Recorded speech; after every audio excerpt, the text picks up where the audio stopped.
Hi, we're here at National Defense Camp in Läsna, and I have invited some guests with me today to talk about national defense and the role of women in military. So let's go see what they have to say. Right, so we're going to start off with you introducing yourself, so your name and what you're doing here in this camp. Let's start with you. All right, so I will go first. I am Staff Sergeant Gloria Larissa Cruces Johansson.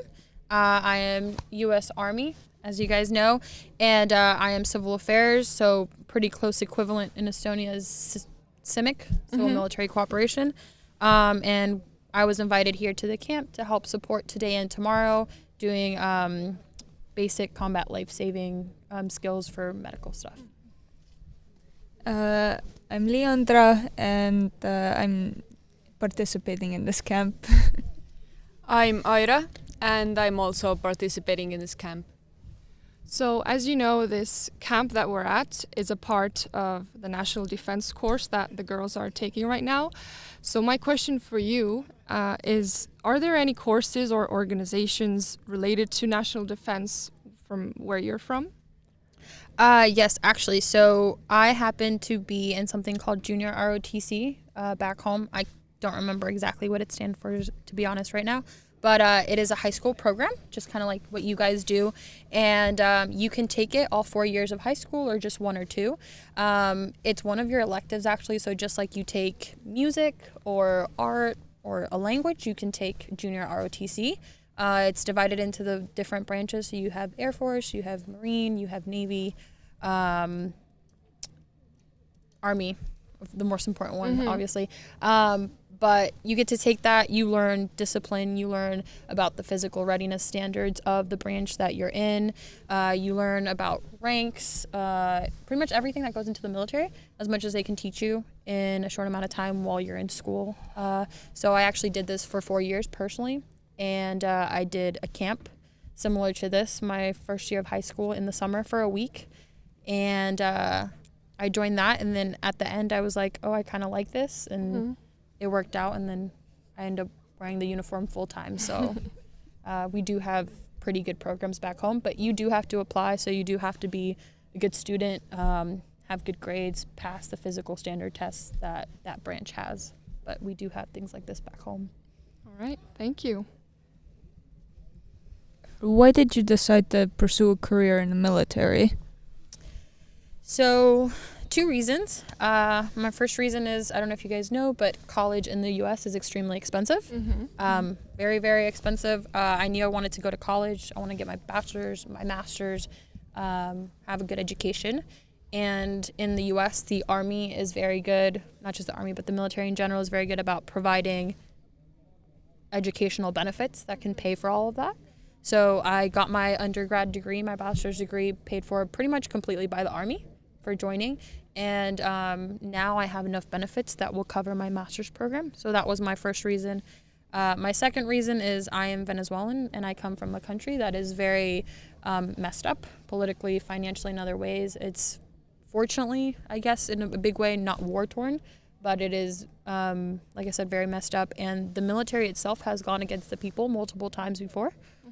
So I joined as well as a way to do my part for the Army and do as much as I can and eventually become a leader so that one day, if ever needed, I can take care of my family and those around me and make a difference in my community. So those were my 2 main reasons. And since then, there's been a lot more along the way. So, All right, thank you. What has been the most challenging part about your career? The most challenging part, I think, would be being away from my family. So I don't have a boyfriend or anything. I don't have kids, luckily. So I feel like it's not as bad for me as it is for people that are parents or are married. But I am very close to my family. I have 3 younger siblings. I have an 18-year-old sister, a 19-year-old sister, and a 7-year-old brother. And I do miss them a lot. The distance kind of sucks. If you're a regular civilian, you can just be like, oh, hey, like I'm going to go on leave, visit my family. But in the Army, you don't always get to do that. Out here, even though we are fortunate and we get to take trips to other places in Europe, I can't go home. So I haven't seen my family since February 5th. So for me personally, being that close to my family, the hardest part is being away from them for so long. And I can only imagine when I do get married and have kids that will be extremely hard as well. So for me personally, that was probably the hardest part. But All right, thank you so much for sharing your thoughts. And to wrap this up, I'd like to ask, is there any advice that you would give to these ladies or to any young women who want to pursue a military career? yeah, so I think me personally, the biggest thing would be know your strengths in being a woman. So I think nowadays we have this idea that we can do everything that men can do. I personally don't agree. I think we can work hard and have very similar qualities, maybe strength-wise and things like that. But I think men and women bring different things to the table, different ways of thinking, different mental, emotional, physical strengths. And it's important that we take that into consideration and remember what our individual strengths are as people, and then as women, and bring those to the table. So never let the fact that you're a woman or you're small or you're weaker stop you, but also understand that maybe physical strength isn't what you have to offer. Maybe it's your mental agility or your emotional strength or other aspects of you as a woman and as a person. So Thank you so much. So, ma'am, if you could introduce yourself for us? Of course. My name is First Lieutenant Isabella Gaelic. I'm a field artillery officer, and I'm currently here with my battalion in Camp Tapa. Okay. And I'm just going to start off with my first question. What does your daily routine look like in Tapa? So right now, our routine is we're pretty busy, but every morning we wake up around 06 a.m., we do PT, and then we finish PT, we go to breakfast, and we start work at about 9:30 in the morning. My schedule is I go to meetings a few times a week. I make PowerPoint slides. I coordinate training between 1st Brigade and the EFP Battle Group here at Camp Tapa. And what do you like most about your job? My favorite part about my job is I get to interact with people from all different nations, the British, the Estonians, the French, every day that I go to work, and I get to meet all these new people and build relationships with them. All right. What are the most useful skills you have learned in the military? I would say some of the most useful skills I've learned are my people skills. I used to be a very quiet person growing up, but I really found my voice in being the Army and my place, and it's made me like more confident in everything I do. How can I prepare myself if I wanted to join the military?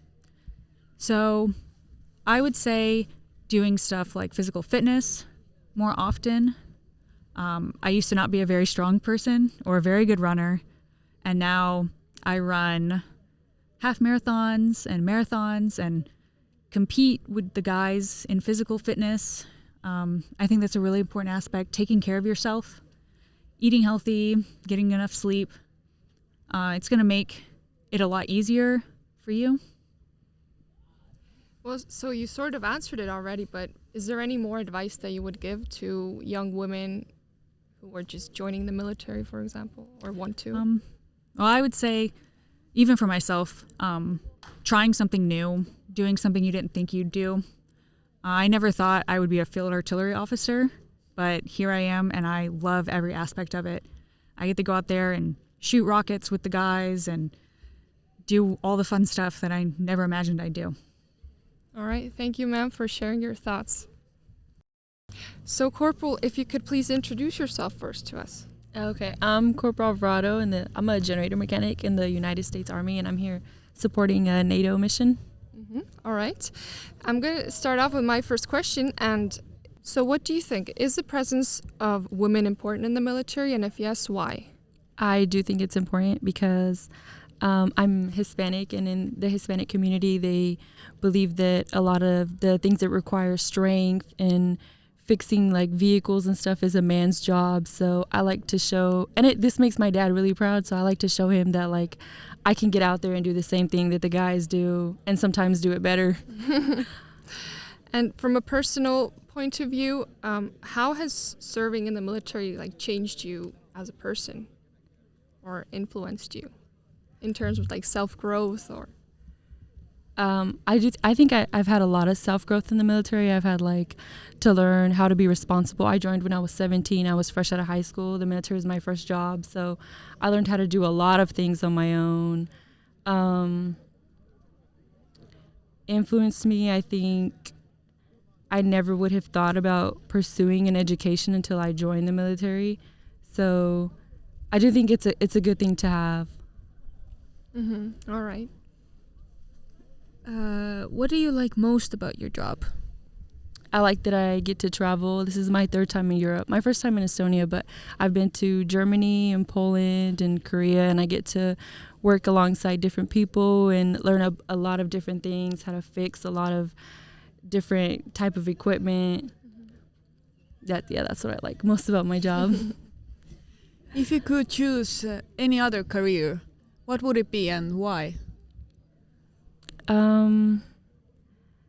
If I could choose I probably would be a photographer, but I would still do it for the Army. I love being in the military. I'm not going to lie to you. And to wrap up, is there any advice that you would give to young ladies who want to pursue a military career? I think I would tell them that they should go for it, that they should do it. It's a amazing opportunity, and if I had the chance to do it all over again, I would. All right. Thank you so much for sharing your thoughts.